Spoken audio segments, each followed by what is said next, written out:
বড় সাহেবের বায়না হয়েছে এইভাবে ডিম চপ খাবে, তাই তার জন্য আজকে ইফতারিতে এটা স্পেশাল করব। তো প্রথমে আমি এদিকে আলু সিদ্ধ করে নিয়েছিলাম, পেঁয়াজ, শুকনো মরিচ আর ধনেপাতা একটু লবণ দিয়ে ভালো করে মিক্স করে দেন এর মধ্যে আমি একটু পাঁচফোড়ন দিয়ে দিয়েছিলাম আর একটা ডিম সিদ্ধ করে নিয়েছিলাম। পরে ডিমটা কেটে ওই আলু ভর্তার মাঝখানে দিয়ে দিলাম। তো যেহেতু সাজেলের বাবা রেস্টুরেন্টে ইফতারি করবে আর ডিমটা তত খায়ও না, তাই ভাবলাম যে সাজেলের জন্যই করি আর হয়তো আমি এক পিস খেলে খাবো। পরে যা আলু ছিল সেটা দিয়ে আমি আলুর চপ বানিয়ে নিব। তো সাজেলের এই আলুর চপটা খেতে খুব পছন্দ করে, ওইটা যেটা ডিম ঝুরি করে আমি করি সেটা আমার কাছে ভালো লাগে, সাজেল আবার ওইটা খায় না।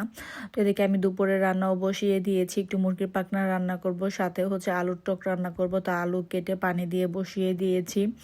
তো ওই দিন যে ডাল বেশি করে ব্লেন্ড করে রেখেছিলাম সেখান থেকে এক প্যাকেট নামিয়ে নিয়েছি। তো এখন পেঁয়াজ কাঁচামরিচ দিয়ে ওইটা রেখে দিয়েছি, যখন দেখা যাবে যে ডালটা ছেড়ে দিবে তখন ওইটাকেও আমি মেখে নিব। তো আজকে দুপুর দিকে আমি রান্না করে নিচ্ছিলাম। তো একটু যেহেতু দুপুরে রান্না করব তাই একটু তাড়াতাড়ি রান্না বসিয়ে দিয়েছি। আর পরে যেহেতু একটু ইফতারি ভাজবো আর 5টার আগেই ভাজাটা শেষ করতে চাচ্ছিলাম, কারণ সাজেলের বাবা যেহেতু রোজা রেখেছে তো 5টায় রেস্টুরেন্টে চলে যাবে। তো ভাবলাম যে ভাজাটা তার সাথেই দিয়ে দিই। তো এর জন্য তো আমি এদিকে পাখনাগুলিকে ভেজে নিচ্ছিলাম। তো ভেজে নেওয়ার পরে তুলে নিয়েছি ওই প্যানের মধ্যে পরিমাণ মতো পেঁয়াজ আর কাঁচামরিচ, গোটা গরমের মশলা দিয়ে একটু বাদামি কালার করে যা যা মশলা দেওয়া সব দিয়ে দিয়েছিলাম। আর এদিকে টকের মধ্যে আমি একটু তেঁতুলও দিয়ে দিলাম। এখন বাগার করে নিব সরিষা আর পেঁয়াজ রসুন দিয়ে। তো সাথে আমি 2টা শুকনো মরিচ এর মধ্যে কেটে দিয়ে দিব। তো লাস্টে একটু ধনেপাতা আর জিরা ফাঁকি দিয়ে টকটাকে ব্লেন্ড করে নিলে হবে। তো এই টকটা আমি দেখা যাচ্ছে যে সপ্তাহে 2-1 দিন আমার রান্না করাই হয়, আলুর টক বা টমেটোর টক, কারণ আমরা সবাই এই টকটাকে খুব পছন্দ করি। তো এদিকে ভাতটাও হয়ে গিয়েছিল, ভাতটাকে আমি ঝরা দিয়ে নিয়েছি। এদিকে মাংসটার মধ্যে আমি একটু আলুও দিয়ে দিয়েছিলাম। তো এখন ডালটাকে আমি ভালো করে মেখে নিব, যা যা দেওয়ার দিয়ে দিয়েছি। একদম সামান্য পরিমাণ হলুদ মরিচের গুঁড়া আর ভাজা জিরার গুঁড়া দিয়েছি, একটু আদা রসুন পেস্টও দিয়েছিলাম। তো এখন আমি বেগুনের জন্য বেগুনটাকে স্লাইস করে কেটে নিব আর সাথে আলুর যে পাকোড়া বানাবো সেটার জন্য আলুটাকে একদম স্লাইস করে কেটে নিব। এটাও সাজেলের খুব পছন্দের একটা খাবার, ও যতদিন রোজা রাখে এই চিকেন ফ্রাই, তারপর আলুর চপ আর এই আলুর এই ফ্রাইটা ওকে করে দেওয়াই লাগবে, মাস্ট।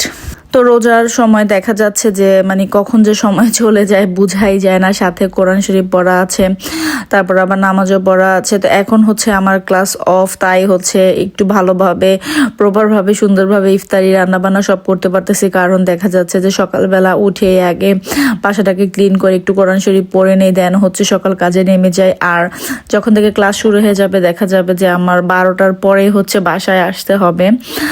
তো আল্লাহ জানে তখন কিভাবে ম্যানেজ করব। তো যতটুকু পারবো ঠিক সেইভাবে আমি করব। তো একে একে আমি সব ভেজে নিচ্ছিলাম। তো আগে সাজেলের বাবার জন্য অল্প অল্প করে ভেজে তাকে বক্সে করে দিয়ে দিব, আর বাকিগুলি পরে আমাদের জন্য ভেজে নিব। তো যাই হোক, আজকে ছোট একটা ভিডিও, আশা করি আপনাদের ভালো লাগবে। যদি ভালো লেগে থাকে তাহলে অবশ্যই একটি লাইক দিবেন, আর ভিডিও সম্পর্কে কোনো মন্তব্য থাকলে অবশ্যই আমাকে কমেন্ট করে জানাতে পারেন। ফেসবুক থেকে দেখে থাকলে অবশ্যই ফেসবুক পেজটিকে ফলো করে দিবেন, আর ইউটিউব থেকে দেখে থাকলে অবশ্যই ইউটিউব চ্যানেলটিকে সাবস্ক্রাইব করে দিতে পারেন। ভিডিওটি দেখতে দেখতে ভালো লেগে গেলে প্লিজ ভিডিওটিকে শেয়ার করে দিতে পারেন, যাতে অন্যান্য মানুষও দেখতে পারে।